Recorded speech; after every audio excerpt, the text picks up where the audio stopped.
Hello viewers, দেশে বিদেশে যেখান থেকে দেখছেন সকলকে জানাই স্বাগত। তো আজকের ভিডিওতে আমি আপনাদের সাথে শেয়ার করব কালো জাম মাখা।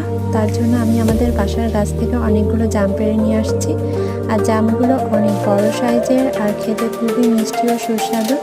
এবার আমি এখান থেকে কিছু জাম একটা বাটিতে নিয়ে নিব। আর বাটিতে সেই জামগুলোকে আমি একটা কাঁটা চামচের সাহায্যে ফেটিয়ে নিব। আপনারা চাইলে অন্যভাবেও ফেটিয়ে নিতে পারেন। তো আমি প্রথমে এখানে জামগুলো ফেটে নিয়েছি। এবার আমি এখানে এটাকে দিয়ে দিব লবণ, কাঁচা জিরা বাটা আর কাঁচা লঙ্কা বাটা। এরপর দিয়ে দিব রাঁধুনি কাসুন্দি। আর রাঁধুনি কাসুন্দি দিয়ে যে কোনো মাখাই খেতে অনেক মজা হয়। আপনারাও বাসায় ট্রাই করবেন। আর কেমন লাগলো সেটা কমেন্টে জানাবেন। লাইক, কমেন্ট, শেয়ার, সাবস্ক্রাইব করে দিতে ভুলবেন না। তো আজকের মতো টাটা।